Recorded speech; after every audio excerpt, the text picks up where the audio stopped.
Bismillah. Assalamualaikum warahmatullahi wabarakatuh. Alhamdulillahi rabbil alamin. Wassalatu wassalamu ala asyrafil anbiya'i wal mursalin. Sayyidina Muhammad wa ala alihi wa sahbihi ajma'in. Qalu subhanaka la ilma lana illa ma'alamtana innaka antal alimul hakim. Rabbi syrah li sadri wa yassir li amri wahlul uqdatan min lisani yafqahu qawli amma ba'd. Alhamdulillah, sidang penonton dan pendengar yang dirahmati Allah Subhanahu wa taala. Alhamdulillah, marilah sama-sama kita memanjatkan kesyukuran kehadrat Allah Subhanahu wa taala yang mana dengan limpahan kurnia Allah Subhanahu wa taala, dengan rahmat Allah, dengan kasih sayang Allah Subhanahu wa taala, sekali lagi kita dapat bertemu di dalam sesi kuliah duha interaktif online bersama Al-Fadilah Ustazah Dr. Sakinah Sabtu. Jadi insya-Allah sebelum kita mulakan majlis kita pada hari ini, elok kita mulakan dengan Ummul Kitab Suratul Fatihah. Mudah-mudahan majlis kita pada hari ini diberkati dan dirahmati Allah Subhanahu wa taala. Amin ya rabbal alamin. Ala hadhihi niyyah wa kullu niyatin salihah. Al-Fatihah.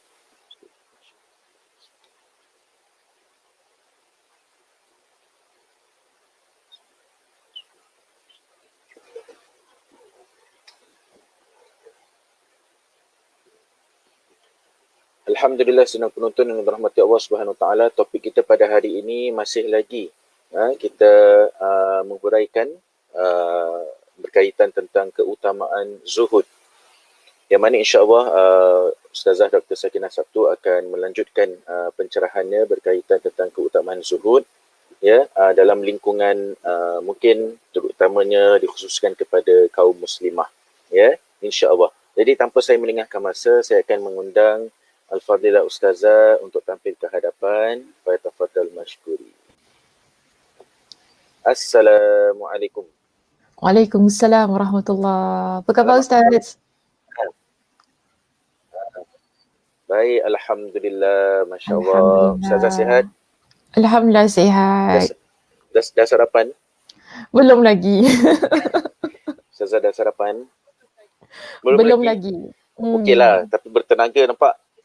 Oh ya, insyaAllah, Alhamdulillah. Saya ada makan suplemen ni. Makan jamu tak ada. Mungkin boleh share sikit suplemen apa ya? Masya Allah. Jadi insya-Allah Ustazah akan sambung juga berkaitan tentang keutamaan zuhud. Jadi insya-Allah kalau kita ada kesempatan, kita akan mengadakan Q&A bersama dengan sidang penonton. Jadi sidang penonton yang dirahmati Allah SWT, kalau ada apa-apa soalan berkaitan tentang minggu lepas ke ataupun minggu hari ini, sila isikan di ruang komen lah. Nanti insya-Allah kita akan ajukan soalan kepada Ustazah insya-Allah. Dengan itu saya tambah peningahkan masa Ustazah. Saya menjemput Ustazah untuk tampil ke hadapan. Assalamualaikum. Bismillahirrahmanirrahim. Innal hamdalillah nahmaduhu wa nasta'inuhu wa nastaghfiruh wa na'udzu billahi min syururi anfusina wa min sayyiati a'malina. من يهده الله فلا مضل له ومن يضلله فلا هادي له وأشهد أن لا إله إلا الله وحده لا شريك له وأشهد أن محمدا عبده ورسوله أما بعد رب اشرح لي صدري ويسر لي أمري واحلل عقدة من لساني يفقهوا قولي ربي زدني علما وارزقني فهما اللهم إنا نسألك علما نافعا ورزقا طيبا وعملا متقبلا. Assalamualaikum warahmatullahi wabarakatuh. Apa khabar muslimah semuanya? Saya harap semua dalam keadaan yang sihat sejahtera hendaknya. Dah berapa minggu dah kita tak jumpa? 3, 2. Bolehlah kan? Lebih kurang sedemikian. Macam mana pengajian kita? Sebentar ya.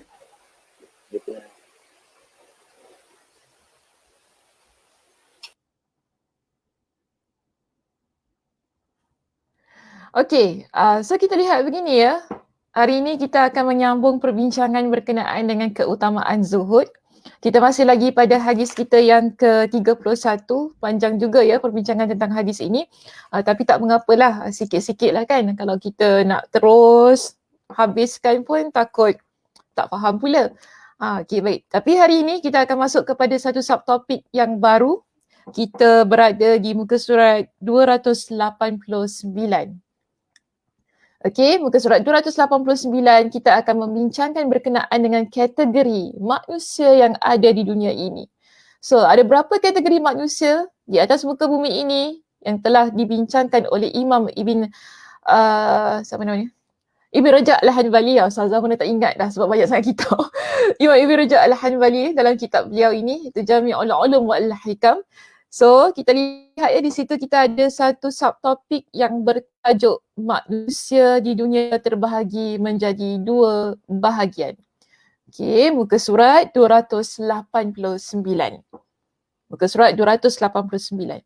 Baik, kita pergi terlebih dahulu kepada bahagian yang pertama berkenaan dengan kategori manusia yang Allah Subhanahu Wa Taala ciptakan di atas muka bumi ini. Pada kategori yang pertama ini, disebutkan bahawasanya orang yang mengingkari adanya pahala dan hukuman bagi hamba-hamba setelah orang yang mengingkari adanya pahala dan hukuman bagi hamba-hamba setelah dunia ini. Okey, iaitu orang yang mereka ini dia tak ingat akhirat. Pada bahagian yang pertama ataupun pada kategori yang pertama, manusia inilah mereka mengingkari adanya kehidupan setelah dunia. Itu maksudnya, okey. Mereka mengingkari adanya kehidupan setelah kehidupan di dunia, iaitu mengingkari kehidupan akhirat, tak percaya adanya akhirat. Tapi mereka rasa bahawasanya dunia ini hanyalah semata-mata tujuan kehidupan mereka. Sebab itu ya, kalau kita lihat di dalam kitab kita ini diberikan kepada kita dengan surah Yunus pada ayat yang ke-7 hingga 8. Apa kata Allah Subhanahu Wa Taala berkenaan dengan orang yang berada pada kategori yang pertama? Iaitu Allah Subhanahu Wa Taala berfirman, innal ladzina la yarjuna liqa'ana waradu bil hayatid dunya wa tuma'annu biha wal ladzina hum an ayatina ghafilun. Allah katakan dalam surah Yunus pada ayat yang ke-7 hingga ke-8, Allah Subhanahu Wa Taala berfirman, iaitu dengan maksudnya sesungguhnya orang-orang yang tidak mengharapkan, iaitu tidak percaya akan pertemuan dengan kami, iaitu satu kehidupan yang kita panggil akhirat. Maka mereka ini bagaimana sifat dan sikap mereka, iaitu mereka merasa puas dengan kehidupan dunia serta mereka merasa tentram, itu watuma'annu biha. Mereka rasa tentram dengan kehidupan dunia itu dan mereka adalah orang yang melalaikan ayat-ayat kami. Ayat-ayat kami ni maksudnya lah tanda-tanda yang Allah Subhanahu Wa Taala ciptakan di atas muka bumi ini untuk menunjukkan bahawasanya ada kehidupan lain setelah dunia.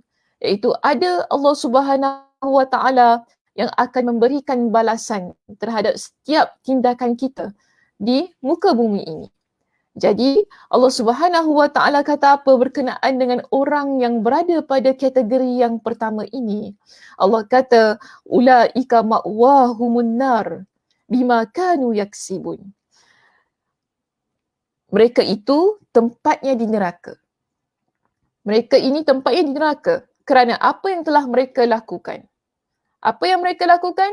Orang yang berada pada kategori yang pertama, mereka mengingkari berkenaan dengan hukuman dan juga balasan daripada Allah Subhanahu Wa Taala. Mereka menjadikan tujuan kehidupan ini hanya semata-mata untuk mengejar apa yang mereka inginkan. Orang yang berada pada kategori yang pertama ni, jangan cakap tentang agama kepada mereka. Jangan cakap tentang dosa pahala kepada mereka. Mereka tak nak dengar. Okay, mereka tak nak dengar. Sebab apa? Bagi mereka semua itu tak wujud. Apa yang mereka tahu, keinginan mereka tentang dunia ini tercapai. Okay? Keinginan mereka terhadap dunia ini ataupun segala hajat yang mereka inginkan di atas muka bumi ini, mereka peroleh. Jadi orang yang berada pada kategori yang pertama ini, sebab itu Allah kata mereka ini tempat kembalinya adalah neraka. kerana mereka melanggar semua perkara yang Allah Subhanahu Wa Taala tetapkan untuk mereka. Kenapa mereka langgar? Kerana mereka tidak percaya adanya hukuman dan balasan daripada Allah Subhanahu Wa Taala. So, orang yang berada pada kategori yang pertama ini sibuk dengan dunia, tidak ingat tentang hukuman Allah, tidak kisah tentang halal dan haram, tak takut, tak ingat mati. Ya, senang kata gitu lah, kan? Tak ingat mati. Rasa dunia ni milik mereka. Jadi mereka tak rasa bahawasanya kita hidup ni, hidup puas-puas, enjoy kat dunia ni. Tak payah ingat mati, tak payah ingat akhirat, tak payah ingat hukum hakam, tak payah ingat balasan daripada Allah Subhanahu Wa Taala. Bagi mereka semua itu tak perlu ada dalam kamus kehidupan mereka. Yang mereka tahu ialah hidup ini adalah untuk memuaskan nafsu mereka semata-mata. Hidup ini adalah tujuannya untuk mencapai setiap keinginan yang mereka inginkan. Jadi bahaya ni orang yang berada pada kategori yang pertama, kan? Sebab apa? Orang yang berada pada kategori yang pertama ini, bila kita menjadi insan yang tidak ingat kepada kematian, kita menjadi insan yang tidak kisahkan tentang hukuman Allah Subhanahu Wa Taala, dan kita pula tak mengaku adanya hari kiamat, apa yang akan kita buat ketika kita hidup di atas dunia ini?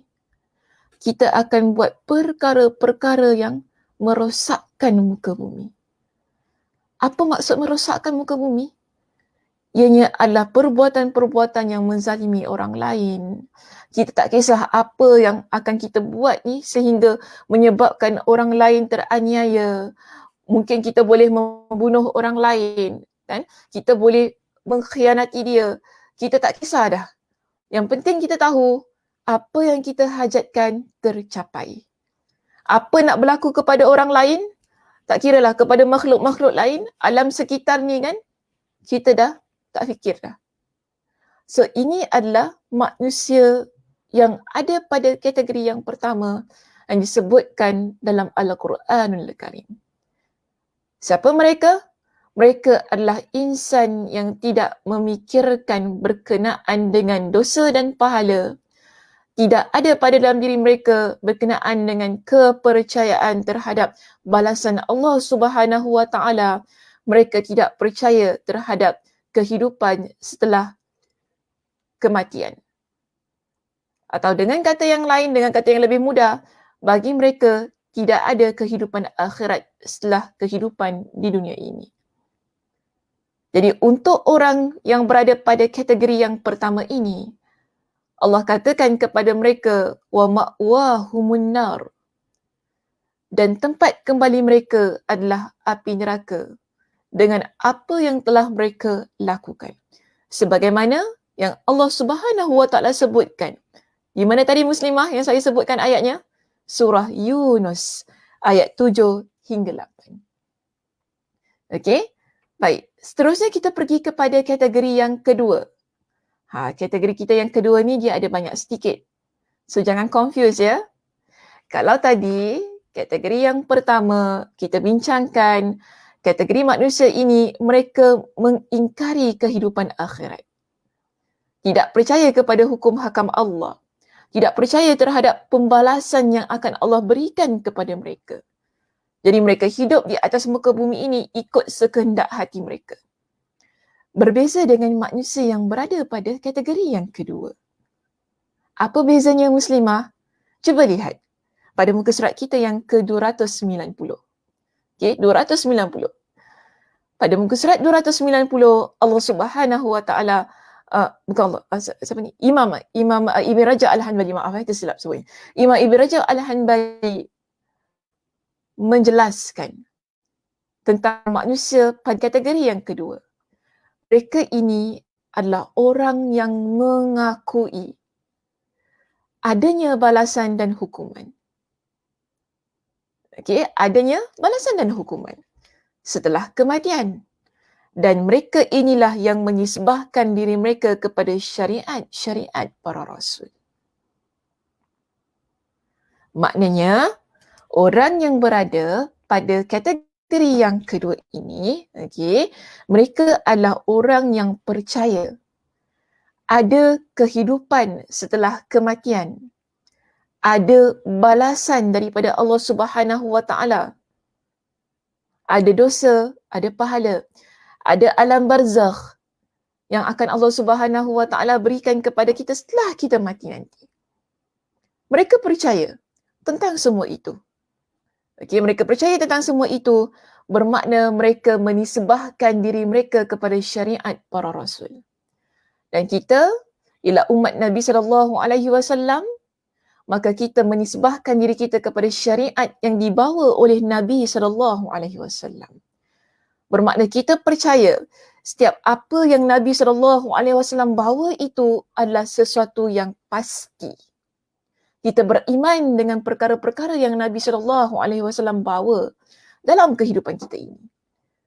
Dalam hadis Nabi SAW, Nabi ajarkan kepada kita berkenaan dengan pembalasan-pembalasan yang akan diberikan kepada kita. Berkenaan dengan ganjaran-ganjaran baik yang akan Allah Subhanahu Wa Taala berikan kepada kita. Semua itu ada dalam syariat. Maka insan ataupun manusia yang berada pada kategori yang kedua ini, mereka percaya berkenaan dengan semua itu. Mereka percaya. Dan manusia yang berada pada kategori yang kedua diberikan perbincangannya ataupun dibahagikan perbincangannya kepada 3 jenis bahagian manusia. Okey, 3 jenis bahagian manusia. Jangan keliru ya. Tadi manusia tu di atas muka bumi ini kita berikan dia kepada 2 kategori. Kategori pertama ialah insan yang tidak percaya berkenaan dengan kehidupan akhirat. Bila seseorang tidak percaya berkenaan dengan kehidupan akhirat, maka mereka adalah insan yang tidak percaya juga berkenaan dengan hukuman dan balasan daripada Allah Subhanahu Wa Taala. Tidak memikirkan tentang kematian, tidak memikirkan tentang dosa dan pahala. Itu manusia pada kategori yang pertama. Kita sekarang sedang masuk kepada perancangan manusia pada kategori yang kedua. Manusia pada kategori yang kedua, mereka adalah sebaliknya daripada manusia yang berada pada kategori yang pertama.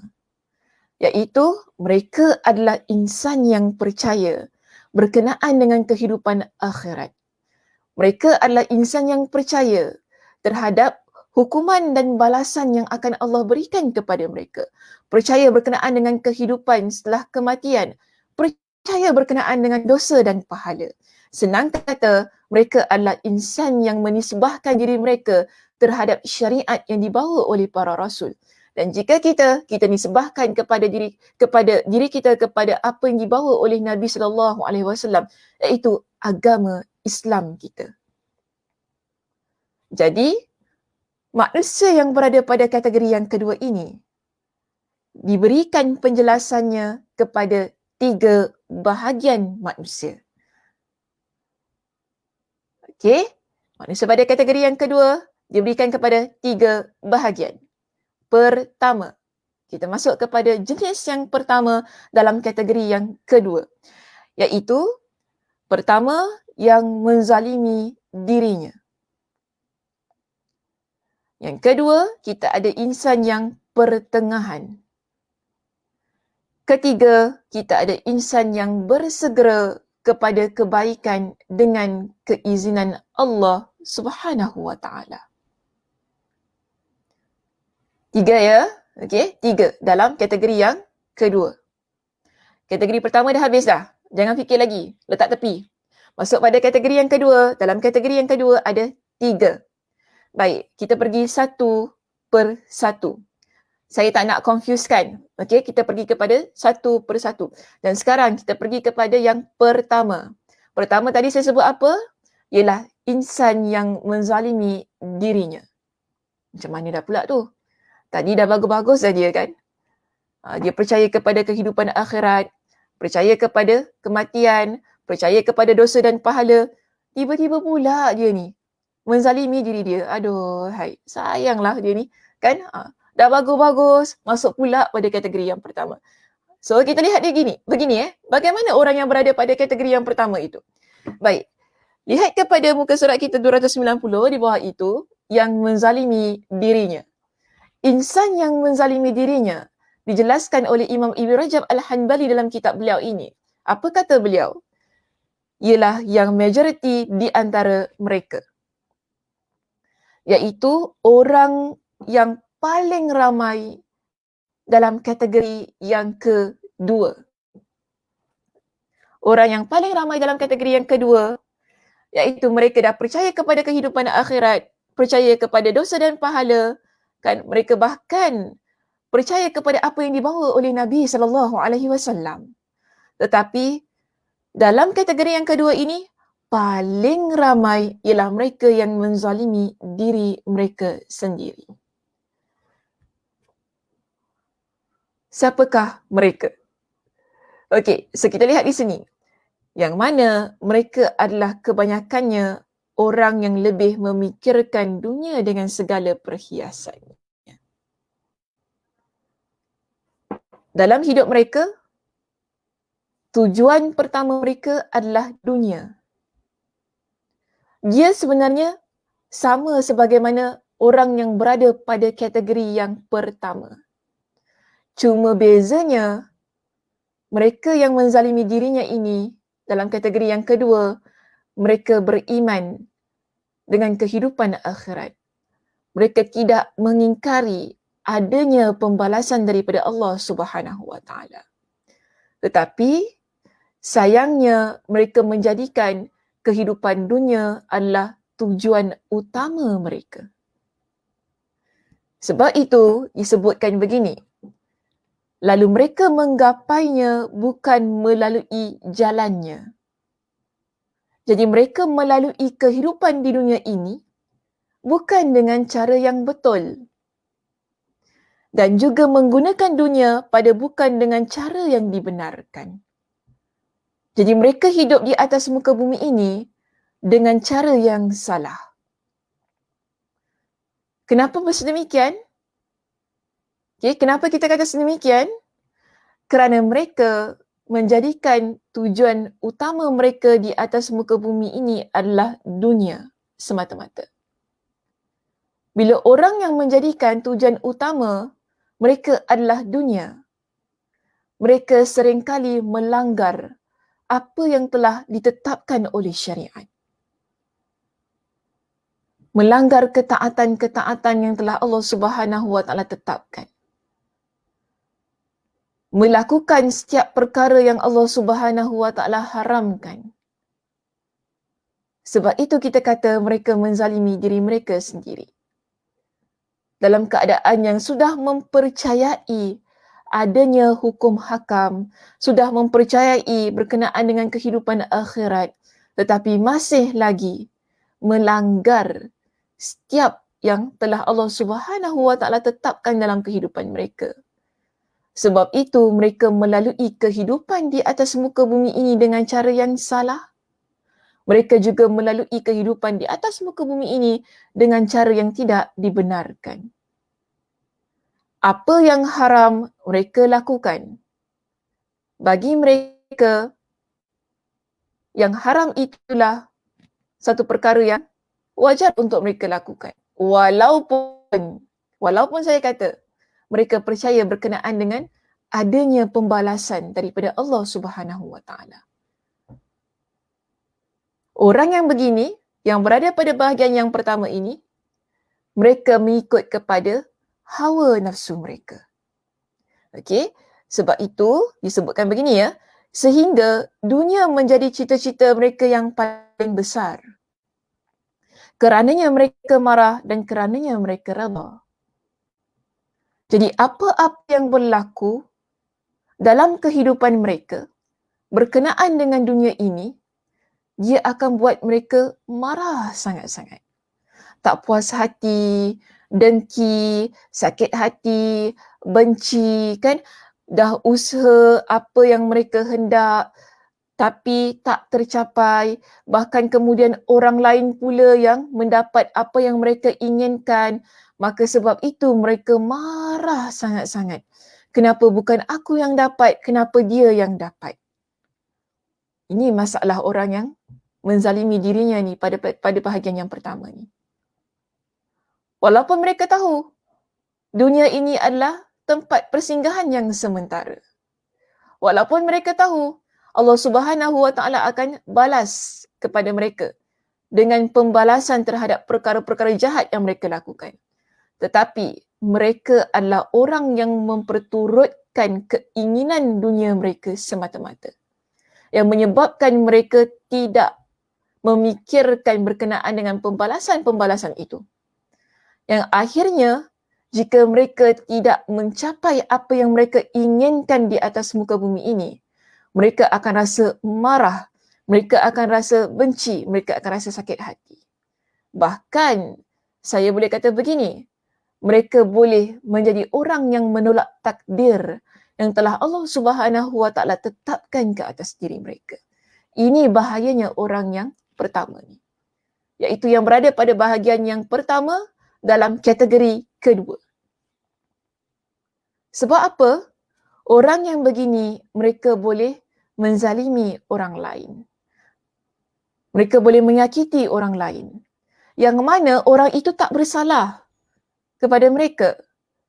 Tetapi kerana mereka tidak puas hati, kenapa dia yang dapat, bukan saya yang dapat.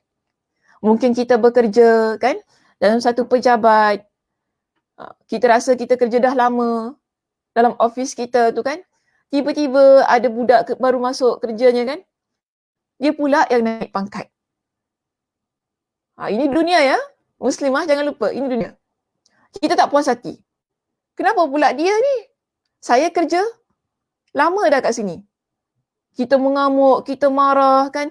Mungkin kita boleh buat sesuatu perkara yang menyebabkan jatuhnya maruah kawan yang baru masuk kerja tu. Dengan cara apa? Kita mula memfitnah yang menyebabkan dia dibuang kerja dan sebagainya. Kerana apa? Kita tak puas hati tadi. Kita dengki, kita benci. Orang yang begini, dia boleh buat apa sahaja untuk dia puaskan hati dia. Okey, sebab itu dia tak bagus. Sebab itu tadi kita kata dia menzalimi dirinya sendiri. Orang yang begini dah baik-baik dah tadi kan, dah bagus dah tadi. Dia percaya terhadap setiap yang akan Allah berikan kepada diri dia berkenaan dengan balasan dan ganjaran. Tapi sayangnya, dia memperturutkan keinginan hati dia. Mungkin kita kan, sebagai seorang ibu, kita dah usaha dah. Anak kita ni masuk tuition sana, masuk tuition sini kan. Kemudian kita nampak anak orang lain pula yang straight A's. Anak kita A cuma berapa? 3 ketol je A. Kita tak puas hati. Sibuk lah kita ni. Burukkan anak orang lain. Ada berlaku ya Muslimah perkara-perkara yang begini.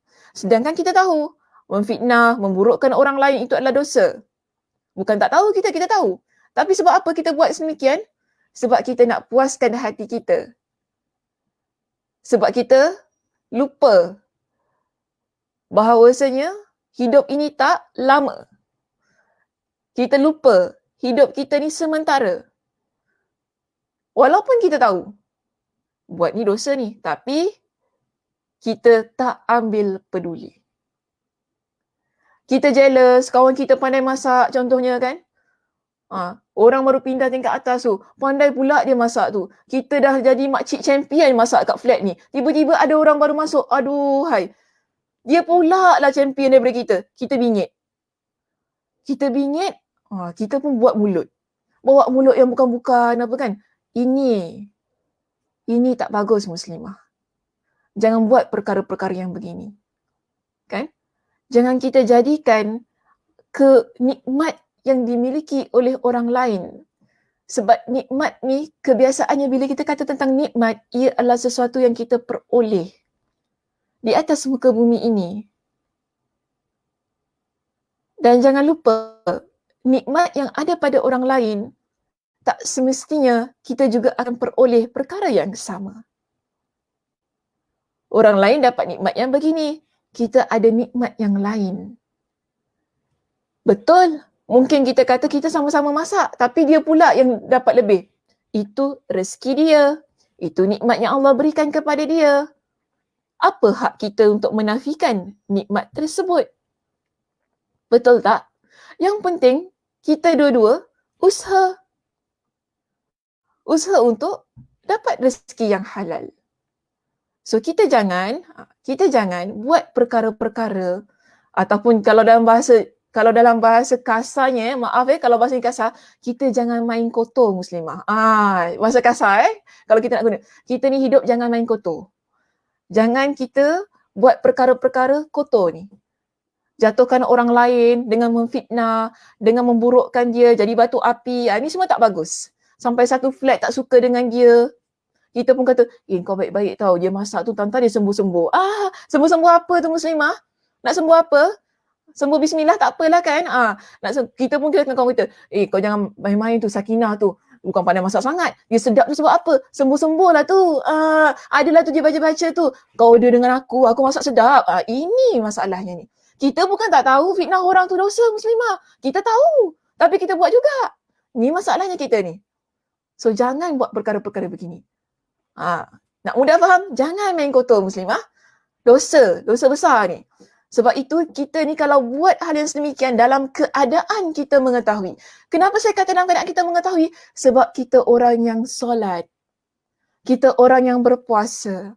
Kita orang yang pergi umrah. Kita bayar zakat. Kita bersedekah. Maknanya di situ kita tahu ada dosa dan pahala.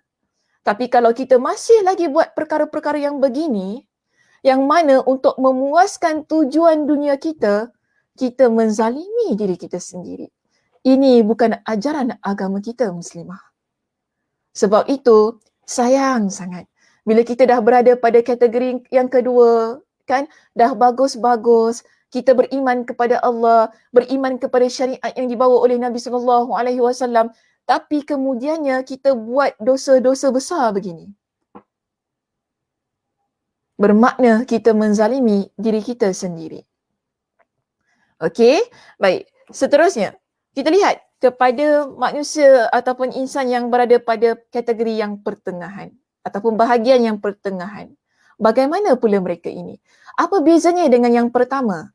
Okey, baik. Kalau kita lihat kepada yang tengah-tengah di antara mereka, ialah orang-orang yang mengambil dunia dari jalannya yang mubah. Melaksanakan kewajipan-kewajipannya dan tidak menambah apapun terhadap yang wajib.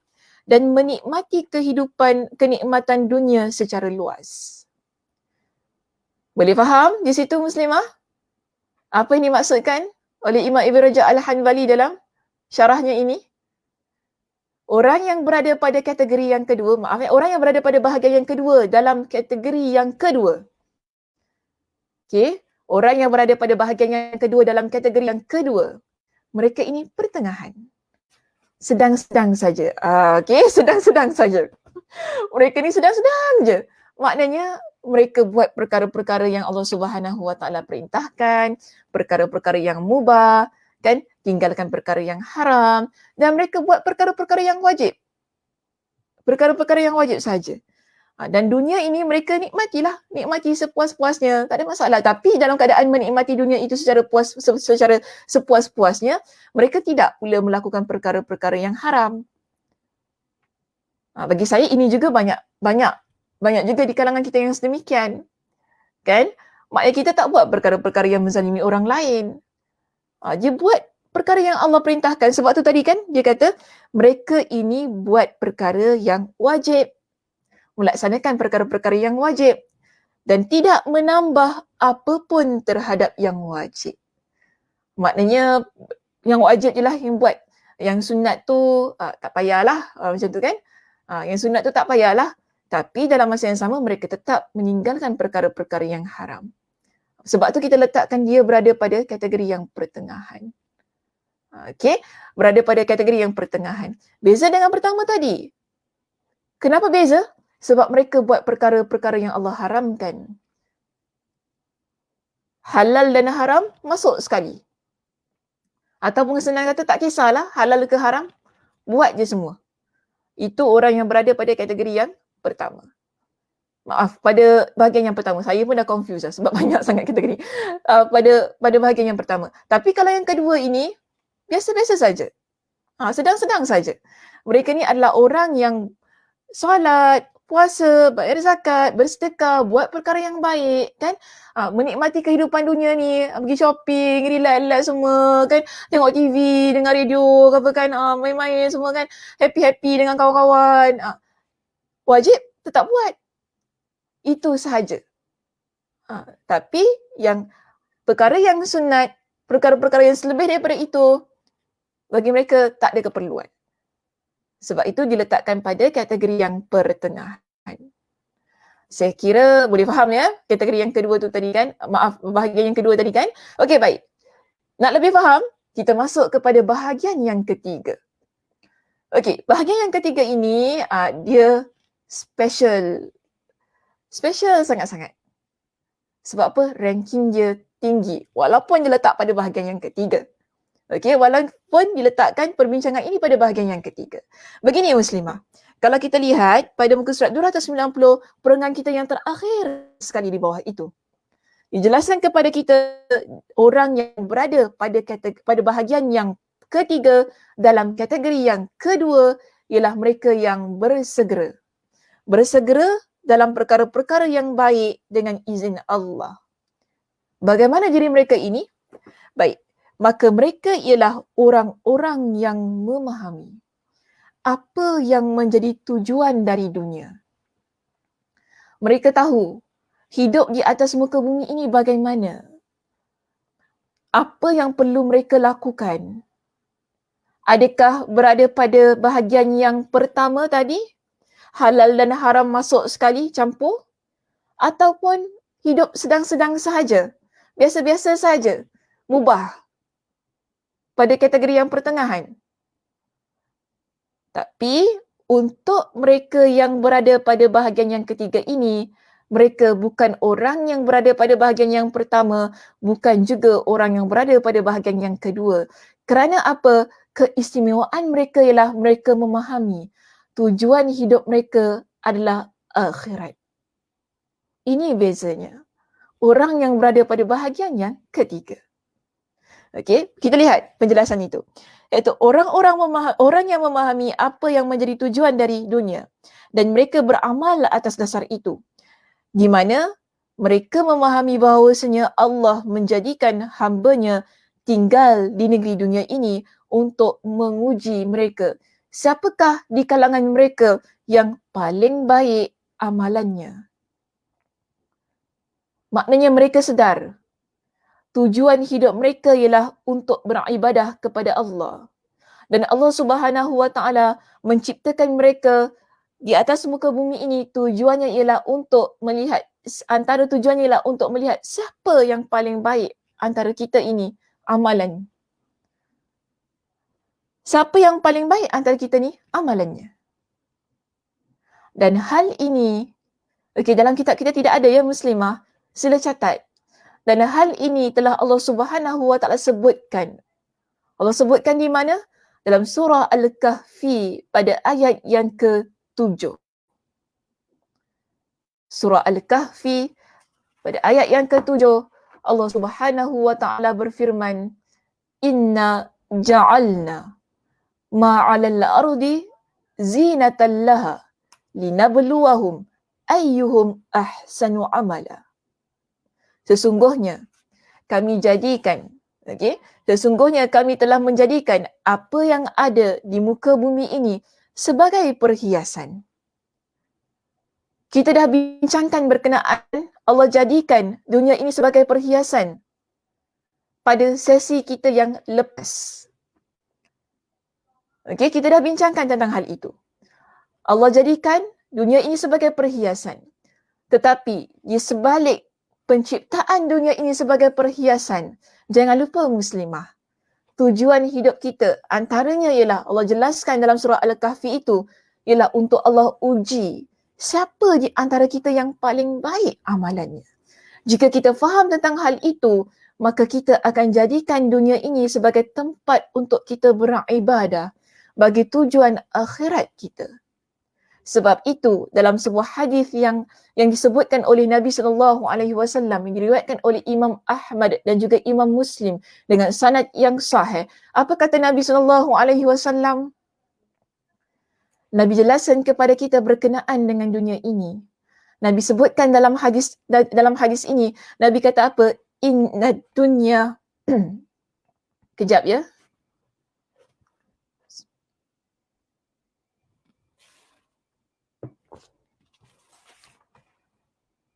Tersekat pula suara. Okey, baik. Dalam hadis ini Nabi SAW sebutkan berkenaan dengan dunia. Nabi sebutkan di sini inna dunya, sesungguhnya dunia hulwatun khadiratun. Sesungguhnya dunia itu manis, itu indah, okay? Lagi menghijau.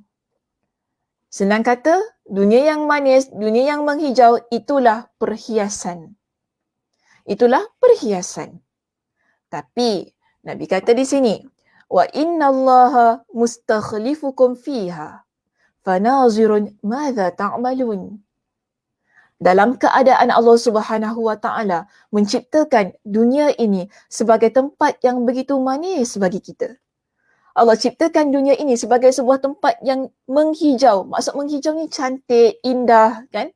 Tetapi Allah Subhanahu wa taala jadikan kita di atas muka bumi ini sebagai pentadbirnya. Itu sebagai orang yang mentadbir, sebagai orang yang melaksanakan perkara-perkara baik ataupun jahat di atas muka bumi ini. Namun yang paling penting, Allah nak lihat apa yang kita buat sebagai orang yang diberikan amanah untuk mentadbir muka bumi ini.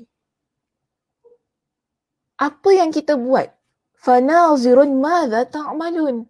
Kita nak buat apa ketika Allah berikan kita dengan kehidupan? Kita nak buat apa bila Allah Subhanahu wa taala berikan kepada kita peluang untuk hidup di atas dunia ini? Itu yang Allah Subhanahu wa taala inginkan. Dan dalam Al-Quran tadi kan, surah Al-Kahfi pada ayat yang ke-7 dah saya jelaskan. Bila Allah Subhanahu wa taala berikan kita dengan peluang, berikan kepada kita dengan ruang untuk bernafas di atas muka bumi ini, antara tujuannya ialah untuk apa? Untuk menguji kita siapakah yang paling baik amalannya. Itu juga yang Nabi SAW sebutkan dalam hadis tadi. Allah nak lihat bagaimana amalan kalian. Apa yang kalian lakukan. Jadi mereka yang berada pada bahagian yang ketiga, pada insan ataupun manusia yang tersenarai ataupun yang berada pada kategori yang kedua, mereka memahami tujuan hidup mereka adalah untuk beramal soleh. Sebab itu mereka special ni muslimah. Tujuan hidup mereka ialah untuk beramal soleh. Kenapa mereka beramal soleh? Kerana mereka adalah orang yang mengejar akhirat mereka. Walaupun mereka tidak menafikan adanya kehidupan dunia yang perlu mereka lalui. Tapi mereka menjadikan kehidupan dunia ini sebagai jambatan untuk mereka menuju negeri yang lebih abadi, iaitu akhirat. Sebab itu ya, bila kita lihat dalam kitab kita ini, okay, saya nak habiskan perbincangan kita ini. Kalau kita rujuk pada muka surat 291, berkenaan dengan penjelasan mereka yang berada pada bahagian yang ketiga ini, iaitu orang yang bersegera dalam perkara-perkara yang baik. Apa kata Imam Ibn Rajab Al-Hanbali ketika beliau menjelaskan tentang bahagian yang ketiga ini? Beliau kata begini, dan setelah mereka faham bahawa itulah tujuan dari diciptakannya dunia ini. Kan? Bila kita faham tujuan diciptakan ataupun tujuan kita berada di atas muka bumi ini ialah untuk beribadah kepada Allah. Untuk Allah lihat siapa di kalangan kita yang paling baik amalannya. Kan? Maka cita-cita mereka adalah berbekal dari dunia untuk akhirat yang merupakan negeri keabadian. Orang yang berada pada bahagian yang ketiga ini, mereka faham bahawasanya akhirat adalah tujuan hidup mereka. Maka mereka akan usaha di atas muka bumi ini, setiap apa yang mereka lakukan, tujuannya adalah akhirat, bukan dunia. Bila mereka menjadi seorang isteri, tujuan mereka adalah akhirat, lillahi ta'ala, bukan kerana tujuan untuk dunia. Taat kepada suami kerana Allah. Mendidik anak-anak kerana Allah. Menjadi seorang muslimah yang baik kerana Allah. Hidup dengan baik di atas muka bumi ini, mencari rezeki yang halal kerana Allah. Menutup aurat kerana Allah. Berbakti kepada kedua ibu bapa kerana Allah. Ini adalah muslimah yang bijak. Kerana apa? Mereka tahu setiap perkara, setiap tindakan, setiap kali mereka bernafas, ianya adalah untuk satu yang lebih abadi, iaitu akhirat. Bukan kerana supaya orang puji kita menjadi seorang muslimah yang solehah. Bukan kerana orang nak puji kita jadi seorang muslimah yang taat kepada suami. Bagus engkau Sakinah, taat kau kepada suami. Isteri solehah engkau. Iyalah, engkau ada. Bukan gitu muslimah. Kita didik anak kita menjadi anak yang soleh, anak yang solehah. Bukan supaya orang puji anak kita adalah anak yang baik. Bukan begitu. Tapi kerana akhirat. Kita berbakti kepada kedua ibu bapa kita bukan sebab kita nak orang puji kita di atas muka bumi ini. Kita adalah seorang muslimah yang baik dengan ibu ayah kita. Bukan begitu. Tapi kerana akhirat. Kerana kita tahu dunia ini tidak kekal untuk kita. Kita buat semua itu adalah sebagai amal ibadah kita. Sebagai amalan kita yang nak kita bawa. Yang nak kita bawa nanti ke mana? Ke akhirat sebagai sebuah tempat yang lebih abadi. Itu tujuan kita sebenarnya. Sebab itu dia special. Orang yang berada pada bahagian yang ketiga ini, Masya Allah, Tabarakallah. Sukar untuk kita dapat. Tapi tak mustahil untuk kita usahakan. Ya, sukar untuk kita dapat orang yang begitu. Namun, saya kata begini, tidak mustahil untuk kita sebagai seorang muslimah usahakan agar kita berada pada bahagian yang ketiga untuk kategori manusia yang kedua itu tadi. Okey muslimah, itu saja perbincangan kita untuk hari ini. Saya harap semuanya jelas. Okey, mungkin boleh saya ulang kembali. Kita ada dua kategori manusia di atas muka bumi ini. Pertama ialah mereka yang mengingkari adanya kehidupan akhirat. Kategori yang kedua, mereka yang tidak mengingkari kehidupan akhirat. Tetapi mereka terbahagi kepada tiga bahagian. Pertama ialah mereka yang menzalimi diri mereka. Kedua, mereka yang hidup biasa-biasa sahaja. Dan yang ketiga, ini yang perlu kita usahakan dalam kehidupan kita, iaitu menjadi seorang muslimah yang sentiasa bersegera kepada kebaikan. Kerana apa? Kerana kita tahu bahawasanya kehidupan akhirat adalah kehidupan yang abadi. Kehidupan kita di dunia ini hanyalah sebagai tempat persinggahan untuk kita menuju kehidupan yang lebih abadi. Sebab itu, kita bersegera dalam kebaikan. Kerana apa? Kita juga faham bahawasanya Allah ingin menilai siapa di kalangan kita yang lebih baik amalannya. Wallahu a'lam. Okey, baik, saya berikan kepada muslimah semua, jika sekiranya sana ada soalan untuk diajukan, dipersilakan. Dan saya berikan juga kepada Ustaz Syahid untuk mengambil tempatnya semula. Oh, ingat tak panggil tadi. Alah, rajuk pula tadi kan. Masya-Allah. Okey, alhamdulillah. Macam mana sidang penonton yang dirahmati Allah SWT berkaitan tentang keutamaan zuhud ini, yang mana tadi Ustazah dah bincangkan berkenaan tentang kategori manusia tu ada terbagi pada dua. Satu yang tidak mengingkari, yang satu mengingkari langsung perintah Allah SWT. Tetapi dalam kategori manusia yang tidak mengingkari Allah SWT tu terbagi pada tiga. Betul tak Ustazah? Betul.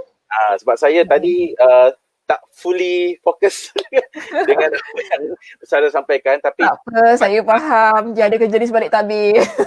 Tadi saya pakai baju biru terang, yang ini baju biru gelap sebab lepas ni saya nak kena ke ROMM untuk settlekan sijil pasangan-pasangan yang telah saya selamat nikahkan, alhamdulillah. Okey, jadi dia berubah kulit tu banyak juga, kenapa dia berubah kulit tu? Jadi ini tujuannya Ustazah, insya-Allah kerana Allah Subhanahu Wa Taala. Ya, bukan Amin. kerana InsyaAllah apa-apa. mudah-mudahan. InsyaAllah. Mustabikul khairat. Astagfirullah, yes. Okey, jadi Ustazah tadi terangkan dalam mereka yang tidak mengingkari perintah Allah SWT, tetapi ada 3 lagi bahagian daripada kategori tersebut. Yang pertama iaitu menzalimi diri sendiri. Tadi ni Ustazah kasih contoh, kalau saya terkesan jugalah yang sesiapa sajalah yang bekerja di masjid, ya. Kita pun ada urusan-urusan duniawi, ya. Kita ada urusan ukhrawi. Dalam urusan duniawi termasuknya administrasi dan sebagainya. Pastinya dalam kita melakukan perkara-perkara tersebut, pastinya ada cabaran-cabaran yang kita hadapi. Contohnya tadi Ustazah kata, contohlah saya dah 10 tahun bekerja di masjid. Sekali Masya Allah, tiba-tiba Ustaz lamanya. Tak ada keinginan untuk berhijrah ke? Allahu Akbar. Inilah fastabiqul khairat. Stay. Masya Allah. Kalau saya dah mendak dah Ustaz. Allahu Akbar. Itulah. So tadi Ustazah kasih contoh, katakanlah dia ni dah lama. Sekali masuk budak baru pula. Budak millennials pula tu. Kan? Allah. Tahun yang kira consider as a millennials punya generasi lah kan. Sekali dia kerja dalam masa setahun, 2 tahun, dia dapat pangkat pula tu. Dia geram. Kita ni dah 10 tahun tapi tak kita dapat pangkat. Ustaz ada rasa gitu ke? Betul ke? Ada rasa macam tu? Saya kasih contoh. Tak adalah. Sebab saya rasa Ustaz dalam bahagian yang ketiga tu. Masya Allah. Saya just kasih contoh. Saya saja betul lah. Benda tu berlaku di mana-mana sahaja. Betul. Boleh berlaku di mana-mana sahaja. That's why kita kena ambil ibrah, pengajaran daripada apa yang berlaku di sekitar mosque sektor ni lah. Katakan orang yang bekerja di masjid ni sebenarnya banyak cabaran, banyak dugaan. Ya, orang bukan kata masjid ni orangnya semua yang masya-Allah, alhamdulillah, tabarakallah. Tetapi dalam kebaikan tu Allah Subhanahu Wa Taala sedang uji keimanan kita. Betul tak Ustazah? Betul. Semakin kita nak menjadi orang baik, nanti akan diuji oleh Allah Subhanahu Wa Taala setanding dengan keimanan kita. So saya berpesan kepada diri saya jugalah, kepada pegawai yang bertugas di masjid, apapun yang berlaku, katakanlah pangkat itu tidak dimiliki oleh kita, sedangkan orang yang baru tiba-tiba dia datang, dia melakukan sedemikian, nampak dia punya pengurusi, dia tengok bersungguh-sungguh orang baru ni berbanding dengan orang lama. Jangan kita kata orang tu, jangan rasa tergugat, betul. Jangan rasa tergugat. Actually Allah SWT tu sebenarnya dia sedang menjaga kita.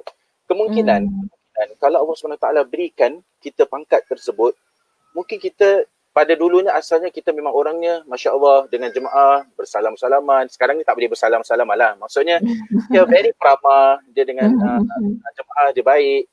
Tapi bila diberikan pangkat, tiba-tiba dia kat atas saja, dekat office saja, dia tak keluar-keluar. Betul juga. Betul juga. Awak tahu dia punya credibility, dia punya sesuai. Di mana tempat yang sesuai untuk dia. Betul. Itu yang saya maksudkan lah. Kita tak perlu menzalimi diri. Kita tak perlu nak menghantam ataupun kita backstab kata orang tu. Yes, backstab. Itu perkataan yang direct lah kan. Tapi memang saya yakin insya-Allah di masjid-masjid Singapura ni, insya-Allah pegawai-pegawainya orangnya semua baik-baik, alhamdulillah, insya-Allah. Alhamdulillah, insya-Allah. Saling ingat mengingatilah. Tazkirah. Ya, saling ingat mengingati. So yang kedua tadi Ustazah kata yang sedang-sedang saja. Kan? Ustaz jangan Ustaz. Dia nanti buat ada yang berjoget kat sini. Janganlah, jangan kita buat TikTok Tak ada maknanya. Saya tak suka benda tu. Saya tak tahu. Saya ada macam terima any WhatsApp, ada satu video klip ni. Dia kata orang ni kena TikTok syndrome. But I'm not so sure whether is it correct atau not. Macam mana tu TikTok syndrome? Okay, TikTok syndrome kan kalau orang TikTok kan dia ada dia punya gaya-gaya dia kan. Saya pun tengok juga actually kan. Apa benda TikTok ni? TikTok saja macam imitate orang punya ni Imitate orang punya ni. Lepas tu dengan ada background music dan sebagainya. Okay. Ada orang video ni mengatakan saya terkena TikTok syndrome bila saya jumpa dengan doktor. Dia tengah berbual dengan doktor, dia tengah berbual dengan doktor, dia begini. Dia tengah berbual, kepala dia gini. Tengah berbual, pusing. So saya tak tahu sama ada betul ke ada TikTok. Dia kata dia terlalu lama sangat dia menggunakan TikTok. Sampaikan nak makan pun dia buat macam-macam gaya, nak ambil air pun dia gaya-gaya. Ini orang yang berada pada bahagian yang pertama. Sebab dia menzalimi diri dia sendiri. Masya Allah. Saya rasa berpesan kepada diri saya dan juga Siapa tu adik? Nama siapa? kakak baru bangun ni. Oh, kakak baru bangun. Belum mandi kakak. Alah. Tak Kakak sempat. ingat tahu, jangan TikTok tau. Dia TikTok syndrome. Tapi dia tengok TikTok syndrome tu, dia kata, Abi tak nak lah, Syahidah tak nak macam inilah. Syahidah takut Syahidah. Alah. Hai. Tapi memang serius, kalau betul-betul dia terkesan, maybe dia akan. Tapi tak tahulah kesahihannya betul ataupun tidak. Kesahihannya atau tidak. Mungkin dia sekadar nak interview, dia nak berikan pengajaran kepada orang yang memang selalu dengan TikTok dan sebagainya. Memang dikata boleh memang TikTok, tapi jangan terlalu keterlaluan. Itu pandangan saya lah. Saya? Memang tintong lah lepas tu. Kalau tak ting-tong, jadi ting-ting-tang-ting. Okay, so tadi yang kedua, dia senang-senang saja. Dia buat yang wajib saja. Yes. Tu dia kata memadai lah. Allah dah suruh perintah. Memadai. Laksanakan apa yang telah Allah SWT perintah. Just for the sake of doing. Dan apa yang telah diperintahkan oleh Allah SWT, dah ni adik dia pula. Adik sini adik. Sini. Kita pakai pink lah sama. Apa tu? Ni siapa punya? Kakak punya. Kakak punya. Siapa nama adik? Siapa nama adik? Siapa nama dia Ustaz? Syuhaida, Nur Syuhaida. Syuhaida. Ni semua nak ikut nama Syahid yang besar ni. Yang pertama Nur Syahidah, yang kedua Nur Syuhaida. Yelah, tahulah nama bapaknya Syahid. Sebab yang Nur Syahidah kira yang kabir lah. Kalau yang Syuhaida kan Syuhaida. Nombor 3 belum ada ya? Nombor 3? Nombor 3 insya-Allah Ustazah doakan bulan 11. Amin, insya-Allah. Tapi belum tahu gender lagi. Tahu gender. InsyaAllah. Next Monday ni lah. Doakan. InsyaAllah. Mudah-mudahan. Yang terbaik. Zaujah anakin salam pada Ustazah. Waalaikumsalam. Okey, dah termasuk bab ini pula Okey. So yang jauh dah. Yang sedang yang ketiga, inilah yang kita harapkan. Limardatillah, untuk akhirat dan sebagainya. Apa-apa pun yang kita lakukan, kalau kita ikut yang mana kita laksanakan ini semata-mata kerana akhirat, hati kita akan senantiasa tenang. Betul tak Ustazah? Betul. Dia takkan ada iri hati, dia tidak akan kecewa dengan apa yang dihadapi oleh seindividu itu. Macam contoh dia kena musibah, dia kena mungkin pangkat tu dia belum lagi terima, ataupun kehilangan pekerjaan dan sebagainya lah due COVID-19 ni kan. Banyak yang berlaku lah para kata orang tu masyarakat kita yang mana kehilangan pekerjaan. Lepas tu kalau macam contoh Ustazah freelance kan, so freelance pun ada dia punya cabaran dia kan.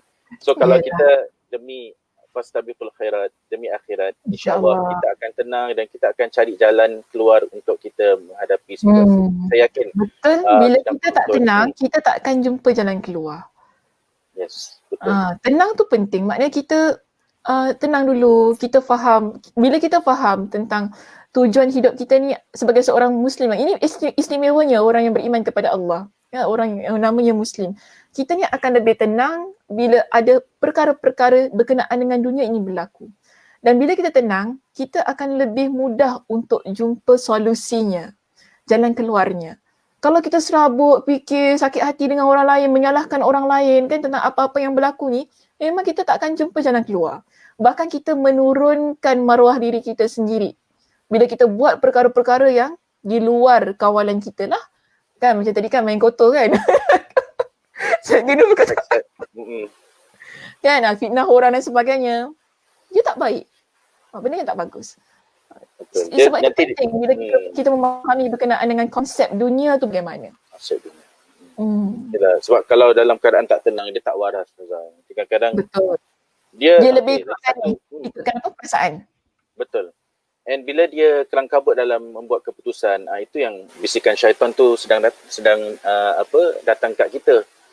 Dalam keadaan kita tidak tenang, kita tidak fokus dengan apa yang kita sedang hadapi. So itu yang masanya syaitan akan bisik kepada kita dan kita akan terikut-ikut bisikan daripada syaitan. But again, syaitan ini dia tidak dapat menguasai diri kita. Itu kita kena tahu. Ya, kita jangan salahkan syaitan lah. Pokoknya kita jangan salahkan syaitan. Pokoknya salahkan diri kita sendiri. Sama Dia ada cuma kita ni, membantu je bisik tu. Yes. Dia cuma tunggu kan? je, tunggu masa dia nak masuk, nanti dia masuk. Kalau Dia dia cuma tengok bagi orang yang idea beriman, je, kita yang buat tu sebenarnya. macam mana Sarah? Dia bagi idea je. Dia macam ting kat sini keluar, ting kat sini keluar. Ting ting tang ting tak apa, jangan ting tong tadi Ustazah kata kan. Lepas tu TikTok, okey. Marah orang TikTok Tak adalah, kita tak marah.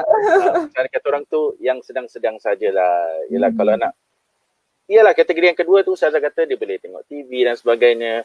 Orang kategori 3 boleh tengok TV kan Ustazah? Boleh, siapa kata tak boleh? Ada orang Ustazah takut dia terlalu syadid. Dia kata saya kategori yang ketiga. Saya akhirat. Mana nak tengok TV ni semua. Ini semua mengkhayalkan, melenakan saya. So saya tak tengok apa-apalah. Berita pun saya tak tengok, TV pun saya tengok. Ustazah tahu tak macam ada orang yang macam very Betul. agama tu dia very strict lah, strict. Syadid. Extreme boleh tak cakap extreme? Is it the correct word? Orang pun faham lah ekstrim kan. Orang faham lah. Cakap, ada betul, ada jenis orang yang sedemikian. Saya tak menafikan. Langsung tak boleh bercakap dengan orang lelaki. Kalau nak bercakap pun dengan ayat Al-Quran aja. Jangan tengok Ustaz Syahid. Ustazah, kalau nak berdialog pun apa-apa semua dia berguna perkataan Al-Quran aja. Betul. Itu lain lah. Aduh Ustaz. Kalau gitu kan orang nak kata engkau ni manusia ke apa? Alhamdulillahirrabbilalamin. Apa lagi Ustazah cakap? Yelah, Minal jinnati wan nas. Bayu pula Ustaz Syahid. Tak adalah, ni kita nak ambil message dia lah Ustazah. Kita nak ambil ibrah dia. Yes, ada kategori yang ketiga tapi macam ada yang berlaku dalam masyarakat kita juga begitu. Tapi kehidupan perlu diteruskan seperti mana biasa. Kan? Berbual sebagaimana manusia biasa dan sebagainya. Cuma jangan kita lupa ada batasan-batasan yang perlu kita jaga. Itu juga termasuk dalam syariat. Kita dah pernah bincangkannya dalam hadis yang ke berapa Ustaz Syahid? Hadis yang ke adalah dalam hadis-hadis yang Ustaz Syahid. Hari ni Ustaz Syahid dia je. Saya student ni, sebab tu kena tanya dia. Hadis kita yang ke 30 kan? Betul tak? Sebelum kita masuk kepada hadis kita yang ke-31, kita ada bincang tentang batas-batas Allah. Syariat. Betul. Betul. Yes. So kita dah pernah bincangkan tentang hal itu. Maknanya ada batas-batas yang boleh ada benda yang boleh kita buat tapi ada batas-batas yang telah Allah tetapkan.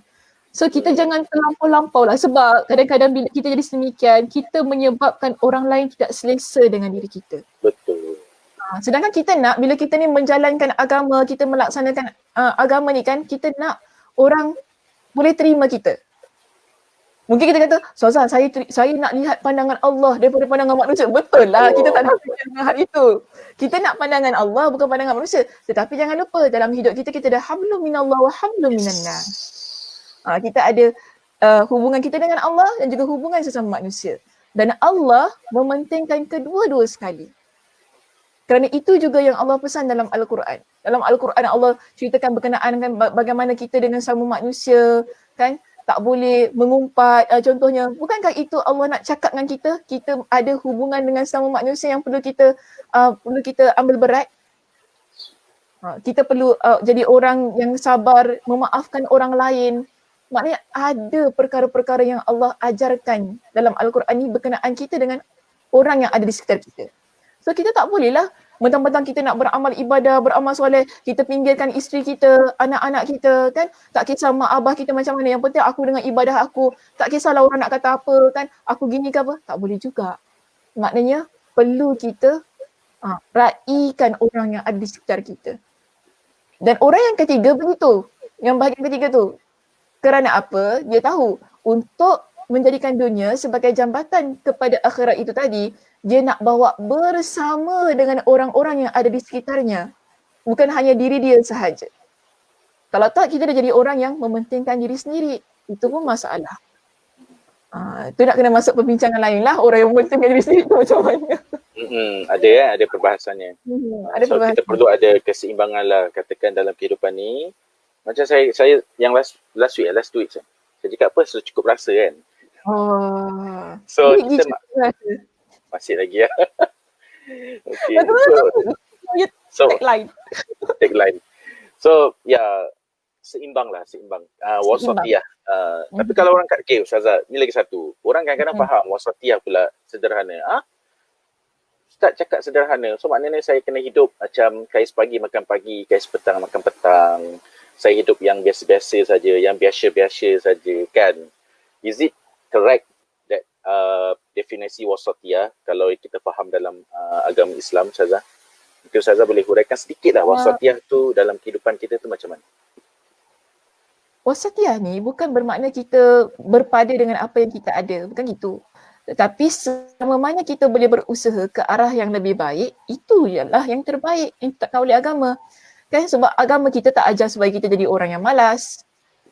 Sedangkan Nabi sendiri berdoa, Allahumma inni a'udzubika minal ajzi wal kasal. Betul kan?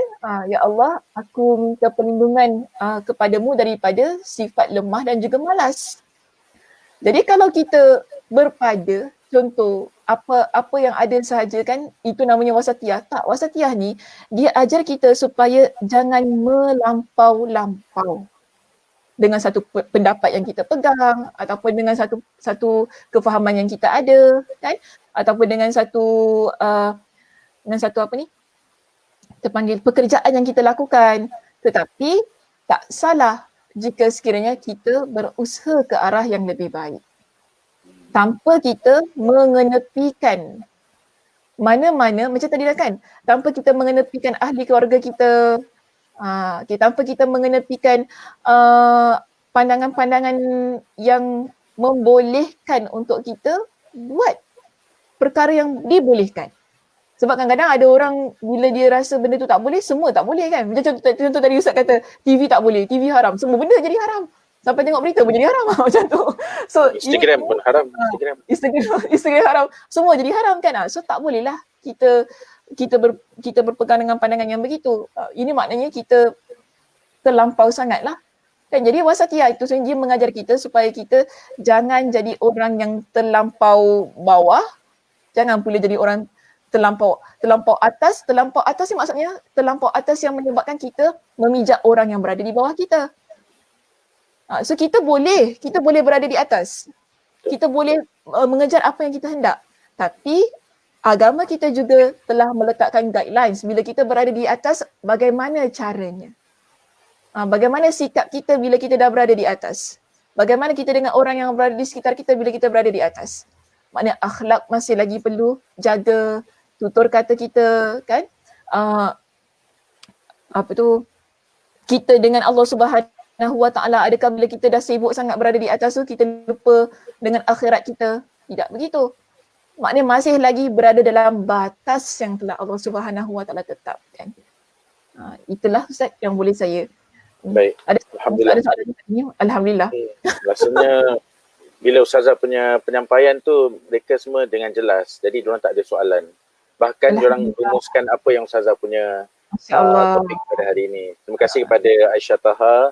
Mungkin Ustazah kenal Aisyah Taha ni? Ya, Kak Aisyah banyak ikuti kuliah saya di mana-mana rasanya. Macam semua masjid je.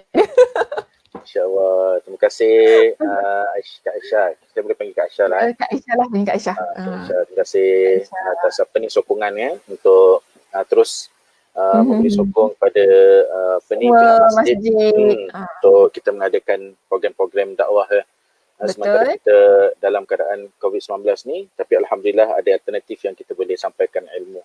Jadi insya-Allah Ana rasa sampai di sini saja terlebih dahulu pada Ustazah, dan kita terus doakan kepada Ustazah, terus mudah-mudahan diberikan kesihatan, diberikan Terima kasih. kesembuhan, diberikan kekuatan, diberikan energi, tenaga, suplemen kerohanian, insya-Allah terus kekal dan terus padu dalam menyampaikan dakwahnya. Dan InsyaAllah. kita pun mintalah doa daripada Ustazah, doakan kepada kita semua yang hadir pada hari ini untuk sama-sama pun diberikan kesihatan, dilindungi daripada terkena wabak COVID-19 ini, dan mintalah doa agar masjid-masjid di Singapura ini terpelihara lah daripada terkena wabak tersebut. Sebab kita takut kalau seandainya perkara itu berlaku menjadi wa'iyatubillah, menjadi perkara yang sebaliknya, nanti masjid itu pula akan ditutup. Sebab itu kita mohon kerjasama kepada pegawai-pegawai, jemaah. Jangan degil ya jemaah. Dengar tu kata Ustazah tu. Jangan degil. Jangan banyak makan bergedil. Sekarang ni muslimah-muslimah ni sibuk suruh buka kuliah. Tu masalahnya. Jangan degil saya kata. Nak buka kuliah secara fizikal. Yes, nak suruh buka kuliah secara fizikal. Minta diadakan sebagaimana solat Jumaat tu lah. Kan? 50 orang masa ada. Tunggu jemaah. Bila kita dah pergi ke fasa seterusnya, insya-Allah kalau kita mematuhi peraturan-peraturan measures yang ditentukan, insya-Allah bila fasa yang seterusnya akan dibuka yang perlahan-perlahan ya, berperingkat-peringkat ya. Tapi so, nak buka kuliah macam solat Jumaat ke Ustaz? Taklah. Mungkin tak. Janganlah, nanti kena pakai mask. Ustazah kalau sampaikan kuliah pakai ni lah, face shield. Face shield lah. Alah, rimas ya Allah. Ustaz ingatkan face shield tu tak rimas ya, rimas tau tak? Memang rimas pun. Tapi saya memang waktu akad nikahkan orang kan, memang saya pakai mask all the way. Lagi kita belajar lagi dengar. Wa'iyadzubillah min zalik. Saya ni setiap pada yang satu, insya-Allah doakan. Tenang isteri kat rumah dengar tu, ya Allah. Dia cakap public ni, tenang isteri kat rumah. Alhamdulillah. Memang perkara ni memang kita nak kena betul-betul kena treasure lah kita punya pasangan. So bila saya melakukan akad nikah tu memang saya pakai mask. Saya cuba pakai face shield tapi macam tak selesa lah macam Ustazah kata. Tapi during khatib tetap kena pakai face shield. Betul.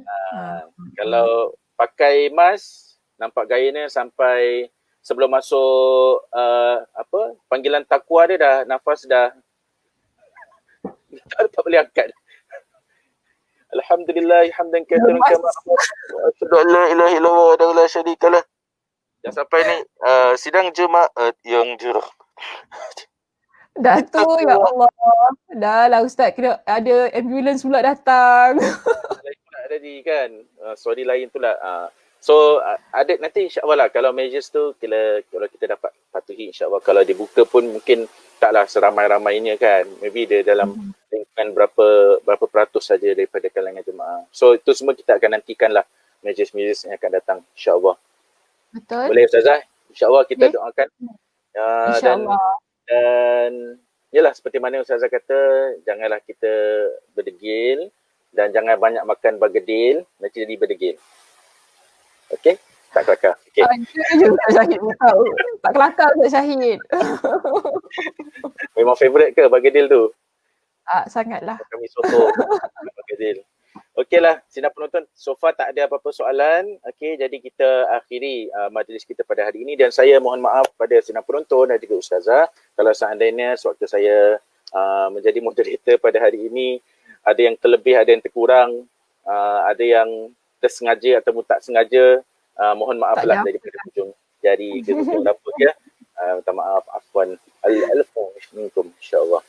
Baik, jazakumullah khairul jazak kepada semua dan juga Ustazah. InsyaAllah kita jumpa lagi pada sesi yang akan datang minggu yang keempat. Yang keempat ya, jangan lupa yang keempat. Minggu depan tak ada. Nanti kan ada minggu depan tak ada. Minggu keempat ya. Sedang penonton yang dirahmati Allah SWT.